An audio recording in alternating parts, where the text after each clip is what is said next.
Welcome to the first ever lag live stream episode. Today, with your boy Cody. Hey, how's it going? So this is a brand new thing. We're gonna try and do it every Friday at 6:30. So tune into that every single week. Hopefully, if it works out. Um, Also, these videos for the live streams and everything like that is going to be put up on the YouTube channel for lag a week after it airs. So whenever that works out. And what do we got for our topic today? All right, so basically today's starter topic is going to be how we got into gaming exactly in the very beginning. So Tristan, do you want to start us off? How did you get into gaming exactly? All right, so when I first started, really I didn't even own a console. My cousin had a PlayStation 2 that I thought was the greatest thing ever, and my favorite game, even though I was way too young to play it, was Grand Theft Auto San Andreas. And I played that thing way more than I should have. Until finally, for some reason, I think he got a new one or something like that, but I ended up with a PlayStation 2, and so I immediately got Grand Theft Auto San Andreas, and for the first couple months, I had to restart the game every single time because I didn't have a memory card. Oh yeah, that's a bummer. So, That's a big bummer right there. When you don't have the memory card, it's just like wow, every time so struggles. every single time I had to sit through the the forever long new game and cutscene for Grand Theft Auto because they're always. Well, I'm sure you got really good at the starting missions, didn't you? You probably knew them dude, I really blow well. through those in half a second. It was great, and but I got really tired of redoing the game over and over again. So finally, I bought a memory card from somebody at school for $5, and I paid them in all change. That's pretty great. Yeah, that's awesome. And then from there, I ended up getting an original Xbox. I had Halo, Halo 2, an NCAA game, and some other ones that I played quite a bit. And then my sister, who's much older than I am, decided that she was going to get a Wii. She didn't live at home anymore, and she had her own apartment, whatever. And she got a Wii, and I loved it. I thought it was the best thing I'd ever played, and I was a god at bowling. And so I decided that I wanted to get a Wii, so I saved up my money for a year, and I went to Walmart to buy a Wii, but they were all sold out. And so I don't know how old I was, probably 13 maybe. And obviously a 13-year-old with $300 or so just burning a hole in his pocket, I had to buy something that day. Hey, you went walking out of there empty-handed, man. No, not gonna happen. So I bought an Xbox 360 because I was familiar with the original Xbox. Didn't know anything about the 360. I knew a few of my friends had them, and so I ended up getting one of those instead. And I've kind of been an Xbox fanboy ever since. And I gotcha. From there, it escalated real fast from casual GTA playing to non-stop all-nighters on MW2. Yeah. So I just gamed super hard, and MW2 is probably the first game where I consider myself a gamer because I played so many hours in that game. I went through, I don't even know, 4 Xbox 360s, 5. How'd you manage to? Can you explain how you managed to that's go through not that even including the ones that have been banned. Oh, can you elaborate on that, sir? So but we don't talk about that. Yeah, we don't talk about that. But yeah, so how'd you get through 4 of them just like without bans? Like, how's that even happen? Like, what'd you do to them? Like Red Rings of Death? What are we talking here? The very first console I owned, which was just a regular arcade, didn't even have a hard drive. It had like 4 megabyte internal storage. It was a joke of a console. There you go. It's basically like, here's a memory card, basically. Yeah. More or less. And that thing got the Red Ring of Death. And I tried everything to fix it. Like, if you, back in the day, if you had a console with the Red Ring of Death and you Googled it, there was like streams upon streams of like weird, incorrect ways to fix it. Like, one of them that I tried, I'll admit, because I didn't know any better back then, was wrapping it in a towel and turning it on a game so it would basically overheat itself. Because like the theory behind it was that like it like had overheated in the past, and like some of the solder was like not connected anymore. And so it would like restart itself? Yeah, like if you overheated it enough, it would like reconnect whatever was disconnected. That sounds like one of the most questionable ways to fix a console I think I've ever heard. I mean, like, I tried anything by from overheating. that to like literally jumping on top of it to like, I don't even, like, it was just, it was. I mean, bad. I know there's unorthodox ways to fixing it, but like that sounds a little bit a little far-fetched to just jump on the console. I mean, I was a little upset that my console stopped working. I mean, I understand, like, you know, like hit like whacking it a few times, you know, when the Steedy's not working, you just like whack it a few times, it'll work. But I don't want jumping on it. It was whacked, let me tell you. And so I ended up actually like just getting a new console. I think at that point I got the slim Xbox 360,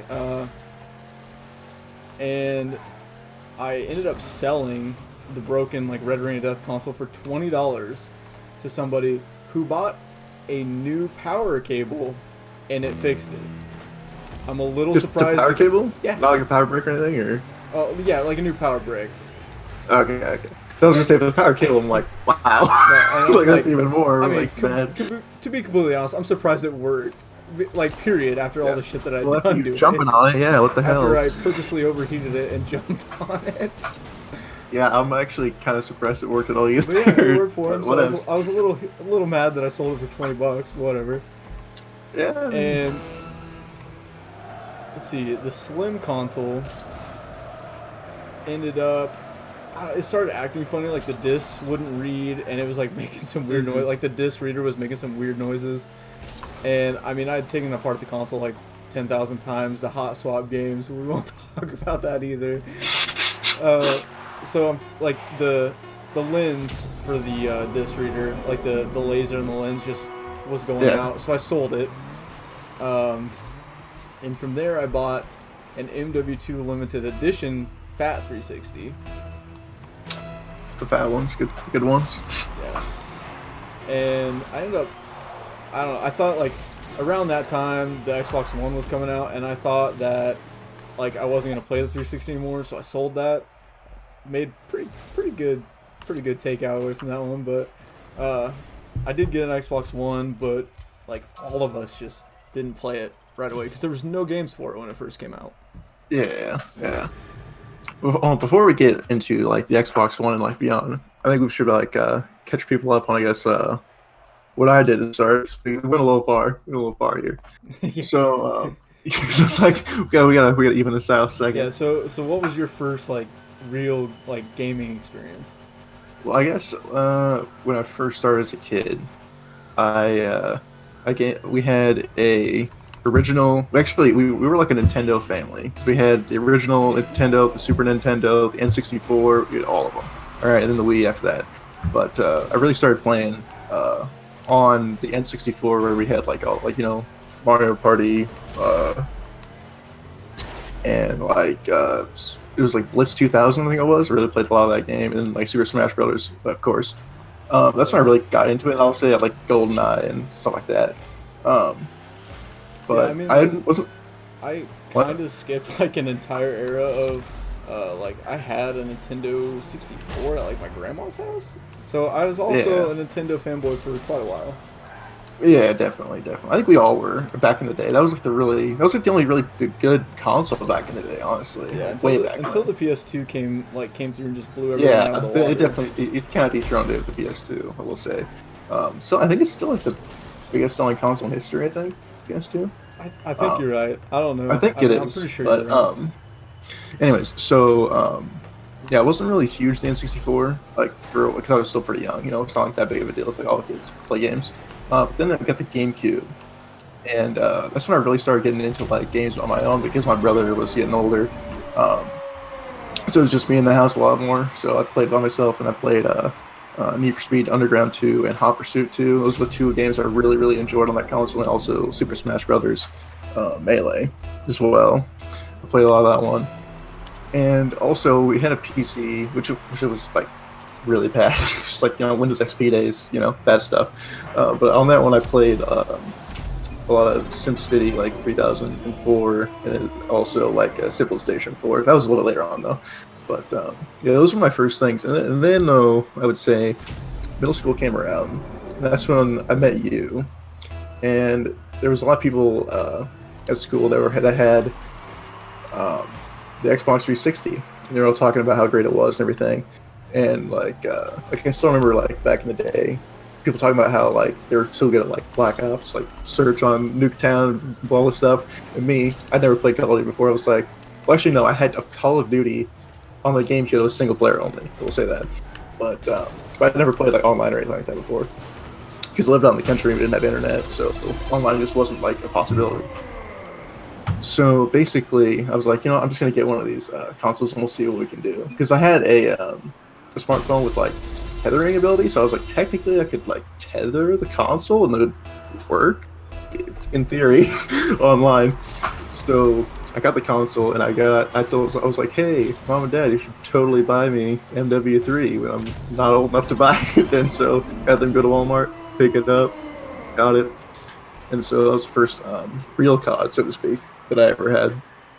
And then, and so I played it initially just offline until I got like the hotspot thing working, if you can call it working. It was at the time it was on a 3G connection on a cell phone, and yeah, I played it on there, and it was horrible connection every game. But the point is, that was my first real like Call of Duty experience, and that went on for a while. I got like BF3 and some other stuff as like my collection on 360 expanded. And then finally, I guess we move on down the line, and we get to when we went on Black Friday to get our Xbox Ones. Yeah, like 2 weeks after they came out, Black Friday. Yeah, because it came out. It came out like it was like 2 weeks after the initial like console release. It was Black Friday, and so we're like, let's go. we go rolled up with like a bunch of hundreds in our pockets, and we're like, let's go, dude. And so that was pretty quality. That was pretty solid. And like the best thing about that night was on our way back when somebody was driving down the wrong side of the divided highway. That was crazy. Yeah. Yeah. Okay. So I guess if it, like we were kind of talking over each other there for a second, but like so what happened is it's a 2-lane divided highway. 2 lanes the only direction with a big divider in the middle. And we were going down back home with our consoles in the truck. We're just going, and then all of a sudden we see a car coming. We're like, wait a minute. What? Shouldn't it be on the other side? Like it's like that meme with the dinosaurs. It's like, hey, I wish I was dead. And it's like, well, that shit's really close though, ain't it? Yeah. Those lights were coming. Yeah. I was like, yo, that's just really close though, ain't it? Yeah. Because at first it was like far enough away. You're like, oh, it looked like the road curves. It's like, oh, it's probably still over there. But then all of a sudden you're like, wait a second, are they like on our side? And they just blew by us, and everyone's like, like because all the cars obviously had to like merge over to like the right side because this dude was just blowing through on the left lane, his right lane technically, but he was just going through. And yeah, I wonder how far he went until he realized he was on the wrong side of the highway, dude. Like honestly, like how long do you have to go until you realize, there's a lot of people going parallel to me, like 30 feet to the right. Like, what? Well, that is like, I mean, I'm pretty sure like I honked at least once. Plus, I was like flashing him like bright lights. Yeah, I was like, what the hell are you doing? Yeah, that was crazy. That was the highlight of the night for sure. Yeah. Well, we were also first in line at Walmart to get the Xboxes. We kept like we got little voucher things earlier, and then we just like we were first in line, walked up because they had like a little pallet of like 20 or 30 of them, and we were just like, first off the cart, dude.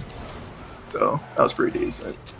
Was. Oh, and then at the time I wasn't 17 yet, so because we're gonna have Battlefield 4. Oh, that's right. Our game. Yeah, and so I couldn't buy it, and so because at first I was gonna I threw it in there with like the console. I was like, yeah, I was gonna buy BF4 on the console. Well, no, like, oh, you can't buy this. What? Yeah, but no. Remember though how like we went to go buy Battlefield 4, and Walmart wouldn't let us buy it, and so we walked across the street to GameStop, who let us buy it. Was that how it went? No, I thought what happened is I went to. I think that was either BF4 or maybe even BF3. I don't remember. I think it might be BF3 because for BF4, I distinctly remember. What was it? That like when they said no, I was like, oh shoot. Well, I'm still gonna buy the console, so I'm like, all right, just pay for the console. I just like put it back. I was like, all right. I was like, I guess I will take this back then. And so yeah, really quickly, I just like walked back. I left the console sitting there with you or something. I walked back with Brent, and I was just like, I gave it to him. I was like, hey, here's some money. Just go buy it at a different register really quick. Yeah, it must have been Battlefield 3 then. Yeah, because he just like walked to a different register, bought BF4. I walked back, bought the console, and we just walked out together like, well, mission accomplished, boys. So there we go. But yeah, that was our Xbox One purchase experience. It was pretty solid. But then there was like basically no other games besides BF4 to play. Yeah, that was like the only game. So like, yeah. I mean, we played it for like a couple weeks, and then we immediately just started playing not MW2, but like immediately just went back to start playing like 360 games. Yeah, it was actually interesting. Like, I kind of felt like it was a waste of money at first because honestly, I just didn't play. There wasn't enough games. There wasn't enough of my friends either on the console, like that were just like early adopters. Because I mean, like, because Brent didn't buy it that day, so it was just me and you. We were the only people like that we even knew that had the consoles. Because I mean, there was people on my friends list, but like.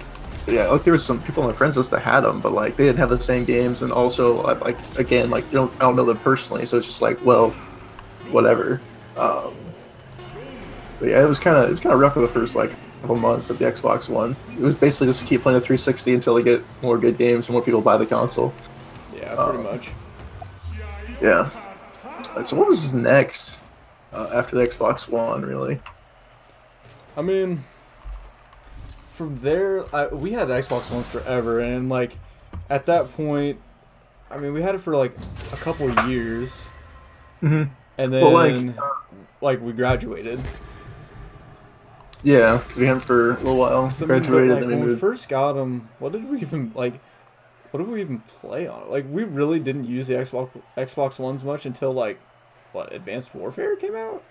Yeah, basically, like to me, when I'm thinking about it, like AW is the real first game that I think I played a lot of on that console because like Ghost was trash. Yeah, because Ghost was like out when the Xbox One released, and it was like the first Call of Duty to like be next gen. Well, yeah, hold on, next gen in quotes, my dude. Yeah, like next gen. Definitely, it was basically old gen, but then like strapped on like a little bit better graphics and called it next gen. It's like okay, Activision, I see you. And then.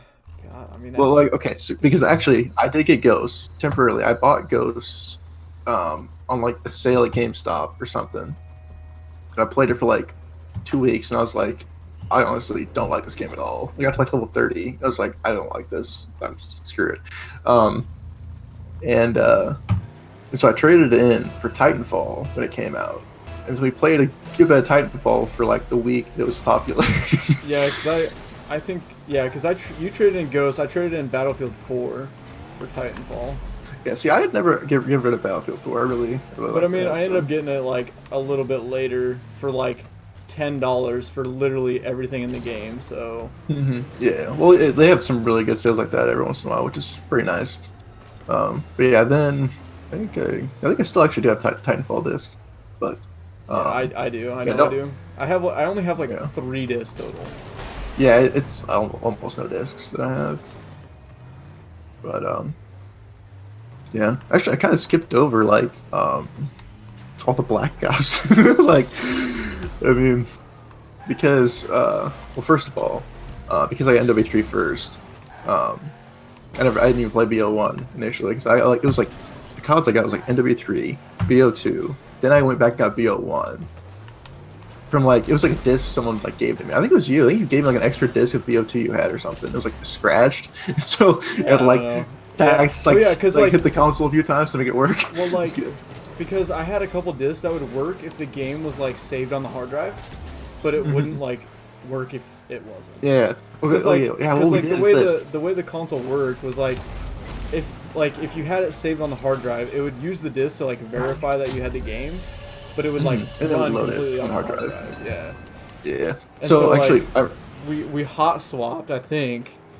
Hot swap installed the good version on your console, and then I gave you the shitty disc just to load it up. no. No, I don't think we hot swapped it. Like what we did, I'm pretty sure, is you had like one good copy of Black Ops, and so then like you just gave me that disc.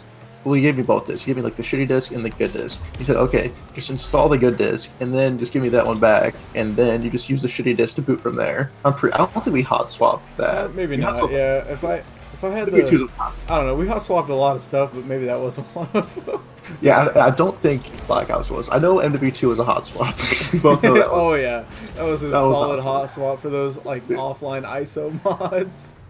Yeah, that was what mods? I don't use those. Yeah. What are mods? Anyways, but yeah, that was pretty quality. So fresh, dude.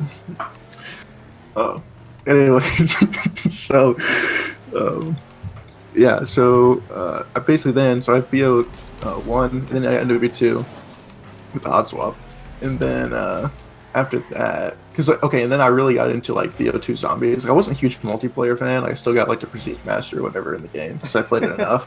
But hey, no, shut up. Wasn't a huge multiplayer fan. Still got Master Prestige.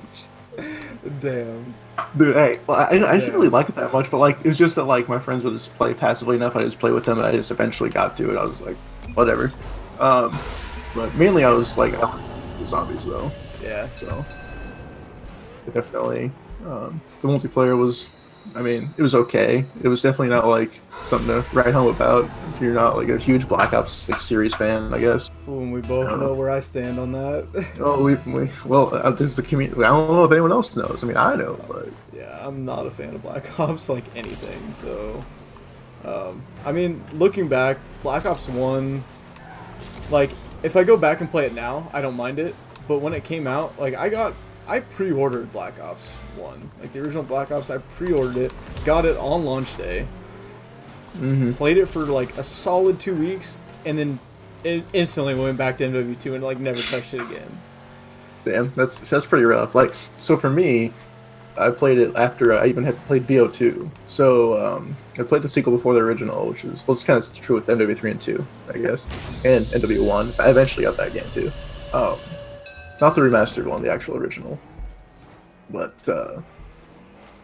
yeah, like, for me, honestly, I still enjoy going on, like, BO1. Like, I don't do it very often, but for a while, like, in the last, like, year or so, I would play BO1 multiplayer, just, like, backwards compatibility, like, all the time. It was so much fun. Like, for me, it's honestly great. Especially when you play, like, a good team of friends that we met on there, we just like, stomp. Like, I think with you, we had our best game was, like, 75 to 3. Yeah, it was like 2 or 3. It was 75. No, it was 75 to 4. It was bad because I went 9 and 3. I felt like I was throwing because I had 3 of the 4 deaths. Yeah, like what the hell, dude? That one game. Yeah, I know. I was basically throwing that game. But other games, I'd go like 25 and 0 and shit. I'd be like, oh, why didn't we win this time? Why didn't we get 75 and 0 this day? That was nuts though. Like when you can go like an entire game and go like it was like 4 or 5 games in a like, row. We would literally like keep them with under 10, like under 10 kills, like 4 or 5 games in a row. I'm like, why are you guys even playing the game, dude? Like honestly, I would just leave. Yeah, it was so bad. Well, they would. That was the problem. It was so bad. We would end up like cycling through like 18 like different players because they joined the game. Yeah, different players. Yeah, they joined the game and be getting clapped by 50 kills. Like, yeah, it was rough, dude. Like it was at one point, like we were like, I remember there were times where we would literally be like 3 Blackbirds deep of like ready to call in once one expired. Like we would just be like, oh, I got Blackbird, oh, I got one too. I guess I'll call mine. You hold yours for like 30 seconds. It was disgusting. It was just absolutely appalling to watch because the aim team couldn't do anything. It was just like, I just felt bad for them. They probably thought we were like cheating or something, but I was like, sorry, bro. Like, we weren't. We're definitely not doing that. At least it was just some of the best times, though. which is bad. What'd you say? You said but we were definitely not cheating. I said at least at that point in time. Oh, yeah, at least hey, that's much more on you, bud. So, That's probably true. that's definitely true. But yeah, those were some of the best times I've ever had on Call of Duty. It was like those just demolition games, just well not demolition, it's TDM, but like just destroying the enemy team completely. It was crazy. Yeah, I gotta say the best time that I've ever had like online gaming. Okay, there's actually there's two that are really close to being tied, and that's like the first one is like original MW2 when just like all anybody ever did was like it was like screw like actual multiplayer. What everybody did was like private lobbies, like quick scope, no scope matches were amazing, and also like private lobbies, Michael Myers. Like I think I spent just as much time in private matches with my friends than I did actually playing online. Yeah, that's pretty crazy when you think about Like, it. But I don't know, the MW2 days were just so great because no matter like what lobby you got into, like who you were playing with, everybody had mics. And it was just like it was way more social than like the new games are.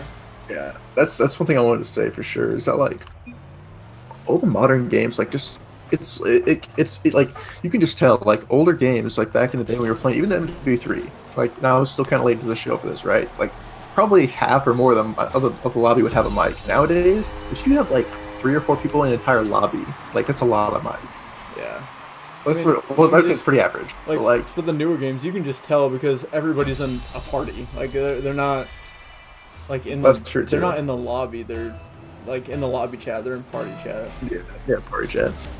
But yeah, it's just like it's kind of rough because honestly, when you have like the whole team in like team chat, like it's actually one for somewhat coordination, even though COD is like a total like lone wolf game. But plus it makes it more fun. That you can just talk to people. I mean, it just makes it more fun for sure. Even if you're not coordinating with your team, because you don't really need to in COD. Like, let's be real. Yeah. And then all right, so let's see. So I mean so my point was like MW2 is tied for like the best experience I had. Yeah. It's tied with MW3 when it first came out, and we had the clan. Oh, I know we talked. Oh, when we had more than like a whole team on ground. We had a clan of I think at its peak it was like 35 people that were active. And so we had an elite clan because back then it was like Call of Duty Elite. We had an elite clan with about 35 active people nightly, and we'd get to the point to where we'd have an entire team of ground war all like in a clan teamed up, and like 3 slots on the enemy team taken care of from people just joining the lobby. So it would like we had way too many people to play, and it was like it was to the point where like if anybody joined in the lobby, we would have to like beg them just to stay in long enough to start the game. Like we would be sitting in there queuing for like a few minutes because it's like just takes forever to find like it's trying to find a 9 stack, right? It's basically what it's doing. And it would find like 2 people who would just be like, dude, please don't leave. Just let the game start and then leave if you want to, but please just stay for a second. Because nobody would stay. They're like an entire team of ground war. I'm out. I don't blame them. I would have done the same thing, but yeah. I mean, it was pretty great though, especially when the game finally started. Like even like so like, per night we get like a handful of games tops because it would just take so long to queue. Yeah. But it was honestly like hilarious. Like when we did because like one time it'd be like 9 and 3 people in the enemy team just like still playing there, just like in the party like, hey, thanks for killing me, bud. I'm like, no problem, man. Yeah, it was just great that we had so many people that like our clan was on the enemy team too. Well, yeah. I mean, the thing is, they probably thought we were cheating, like calling out positions, but like I don't think we even were. We weren't at all. We just all wanted to play together. Like, who cares if it's like together or not? Yeah, I mean, we didn't care that we were playing against each other. We just all wanted to play. Yeah. Basically, it's like scrims, man. Bro. Yeah, pretty much. I mean, or basically. Technically, when I think about it, if we had 9 and 3, we could have done like a 6v6, like full scrim. Like, we literally could have done that. Like, why did we just do that, man? Dude, that's not as fun as flexing on people in ground war. We got flex on people like in like what one of the 3 games the entire night. Yeah, so much fun. But that was definitely fun. That was definitely fun with Jesse and them. Yeah. Um, good stuff. Yeah, and then I mean after that, like ushered in, because I mean after that it was pretty much like Advanced Warfare. Spent a lot of time on that game. Yeah, definitely then, because then we had like then we actually got the Xbox Ones, and then for a while we came back to MW3 and whatever game we were playing at the time, and then we got back and then AW came out, and that's when we started playing that like a lot. Oh yeah, a lot. Oh yeah, like I mean like total on MW2, like okay, so I played MW2 for like a solid 4 years. Like I played a lot of MW2 as like just my main game. And then, I mean, after that, I played a decent amount of MW3, not as much as MW2. Yeah, we definitely played a good amount of MW3 for sure. Like especially when like Face Off came out, we played a lot of Face Off. Oh yeah, definitely. And then, let's see, because yeah, I mean it was pretty much MW3 Advanced Warfare for like the amount of time played. Good for you, because I still like at least went on like BO2 for a while, because like for the zombies and stuff, like I said. But yeah, definitely MW3 was definitely not like out of my realm of still being played though, like for sure. Yeah, for AW, like, because like also the zombies in that game were very very different compared to like the classic zombies. I guess like both of us were used to playing on like BO1, 2, etc. World at War, stuff like that. Yeah. It's just like, I guess I don't know if it exactly makes a whole lot of sense, but like it seems so high paced that there was never a moment to like take a break when you played AW zombies. You could never like go back, like even if it was like mid round on like other zombies, you could still like kind of chill for a second and not really worry about it. But like on AW, like you literally, if you were not paying attention the whole time, you were basically dead, like 100%.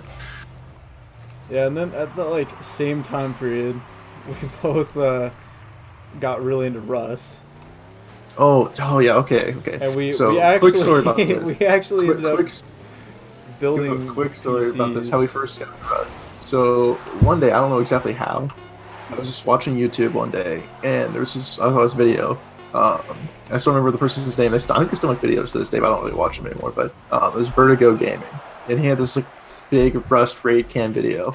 It was just like it was like 100 raiders or something. It was just crazy to watch. And I was like, this game looks so cool.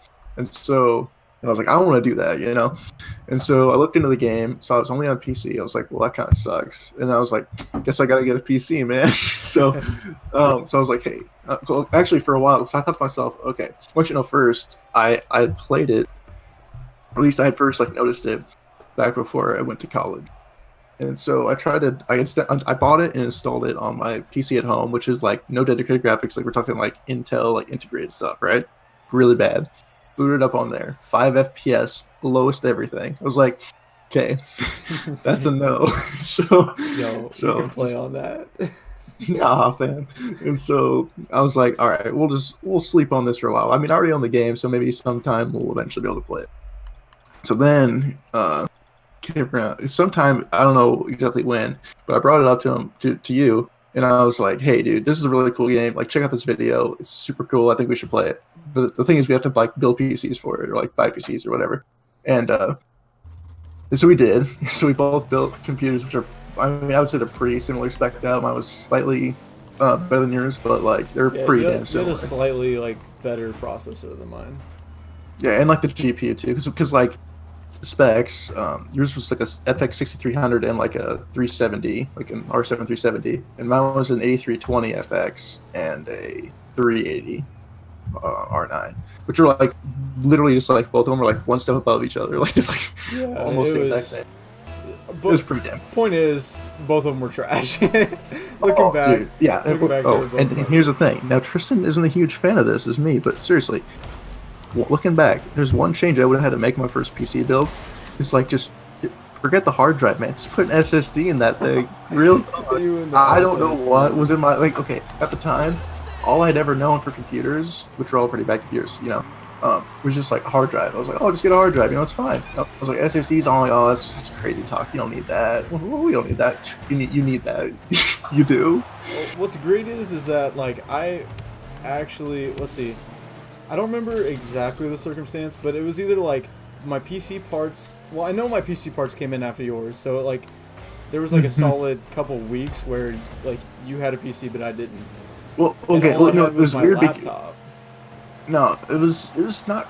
It wasn't quite like that. Like it was like came in around the same time, but then like your motherboard was like the Yeah, wrong that's one. right. Like it was the So wrong you had to one. send it back. Like so, it was like your part. Most of the parts were there, but like one of them was like not the right part, so you had to send it back. So that like obviously took some time to like get it RMA'd. Essentially, just have to send a new one. That was the main issue with that. But it was so funny because we had our professor in one of our classes help us out, even though it was like building PCs like really easy. Like in hindsight, like it's honestly like just watch a YouTube video, you're good.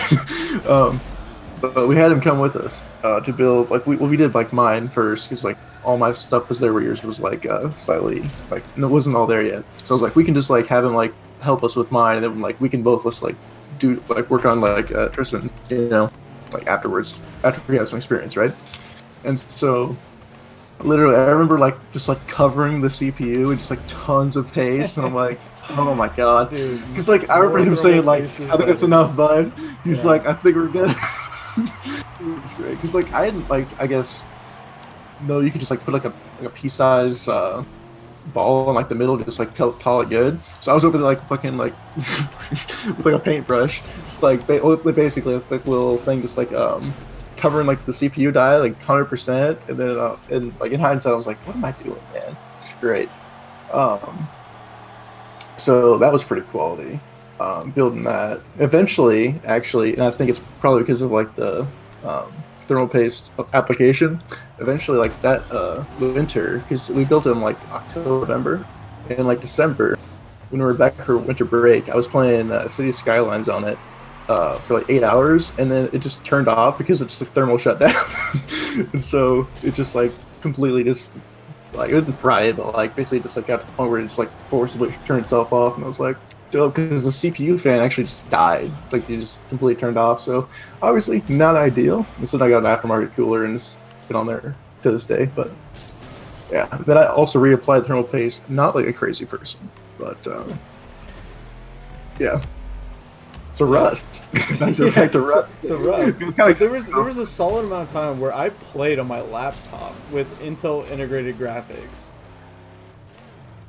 Like 20 FPS max for sure. Yeah, that had like 20 FPS at the most. Like max. We're talking On, like, easy like on max. the worst settings. It was great. And then like let's see, because we played Rust and AW around like the same time. Like we could just non-stop play both of those games. Yeah, then, like it would be like literally during the day we'd like play AW and like go to class and like come back and play AW, and then like at night we would like play Rust. Like after we got out of like our like after we got done with our crazy like math homework we had every night. Remember that? Yeah, dude, it was like every night, it's like 4 hours every night. Like, the most busy work stuff ever. It was crazy. For the easiest math class that I've had since high school, pre-calc. Yeah. It was like 4 hours of homework. It was the first math class since high school. Okay, yeah, that's true. But I mean, like, I took calculus 2 in high school. The pre-calc homework should not take 4 hours a night. Yeah, no shit. Like, honestly, it was crazy because, like, it wasn't that it was hard. It was just so, like, time-consuming and in-depth. Like, it was just needlessly tedious, I guess. Yeah. And it would take anywhere from, like, 2 hours to, like, 4 hours a night, every single night, like, no matter what. It was just crazy. But, like, we still managed to get a lot of hours on AW and Rust, that's for sure. Oh, yeah. Because, I mean, I basically never play Rust anymore, and it's still, I think, my top game played in Steam. I think it actually. I'm pretty sure it's my top game played. I can fact check this. Give me 1 sec. Here, games. Yes, it is still your top played game. Yeah. At 414 hours, whereas the next one is H1Z1. And we're talking about 2 years ago. 2 years ago? 3 years ago? 2 to 3 years ago. Yeah, it was like still, it was like 2.5, like two and a half. Yeah. But And it's still my top like game played on Steam, and I'd never touch it anymore. no, yeah, like literally we get online for like a day and we play for like 4 hours and we don't touch for like another month. Like it's pretty great because we just played so much during that like one semester and then like that winter break, especially when we were back home. So we like brought our PCs back home with us on winter break and like played there. And that's when we had like our biggest base in Rust. That was like our big run. That was like in the our game, yeah, though, like, pinnacle moment in Rust. yeah, it was We like a pinnacle of our controlled Rust this career. entire island. Well, no, so it was like a peninsula like of the island. That was pretty big, man. Well, I mean, it was a really big section. Well, yeah, it was definitely a decent sized section for 2 people to basically control entirely. I mean, we did have like allies that were kind of next to us at like 3 people, but they like weren't on that much. So Yeah. basically, though, because what we did is we had our first solo 3x3 by like 2, and then like kind of went up into like the sniper tower kind of thing. And then from there, we had like high like wood walls around it and stuff. And obviously, you won't know this unless you play the game. But I mean, just kind of trying to explain it. And then we built up a ton of resources for a while, and we built this massive base. So it's just like the biggest one we've ever been. We had 2 quarries, which back in the day, like back when we were playing it, were like way overpowered. Like they would give out so many resources, and we just stacked up just like chests full of stone. And like one day I was like, you know what? We have so much stone, like. We gotta use this. Yeah, we just need. Before we get raided, lose it all, you know. Yeah, Before we get raided, you gotta use so this. I just went out and just started building this massive. Like I don't even know, like how big do you think? You think that thing was like 10 by 10? It was. No, it wasn't 10 by 10. It was real big. So I'm trying to think about it. I think it was 8 by 8 actually. Yeah, so I know because there's the corners were 2 by 2 pillars on each side in the corners, and I think between connecting each one was like at least 4 wide in between each of those. So I think it was an 8 by 8 actual. So we had 4 2 by 2 towers that up like a castle basically, and then we had like supports going up through all of it to like a middle tower that went above all of those. We had basically 5 towers, and there's so many sniper vantage points in the entire thing for 2 people. Like we could have had like 10. You could have like 10, 20 people defend that thing. We had 2. Dude, like, and we had a 2 by 4 loot room that was armored tier. No, it was 2 by 2 because we had like armor tier 2. around it. Because it was 2 by 2 of full armor, and then around that it was like all like sheet metal, and then some more armor as well. I think because it was like full layers. Like there's like 2 honeycomb layers thick. I'm pretty sure it was like to get through it or something like that. It was crazy. It was nuts. Like it was pretty nuts because that was like right during the Christmas event where there was like all like the gifts outside where you get like tons of like free stuff. Oh, yeah, it was OP. OP. It was pretty great. And then, I mean, well, then we had like we built like a courtyard outside with like 6 large furnaces like right next to the base. We just have like all 6 of them at the same time. People would walk by like, oh my god. The Rust days were kind of nuts. And then let's see, after the Rust days, so I mean, then we transferred, and then it was pretty much just Xbox One stuff. Yeah, it was mainly Xbox One stuff for a while. Like because PCs, because our PCs like weren't good enough to really handle much, and so it was mainly Xbox One stuff. Like, I got into H1 quite a bit around that same time.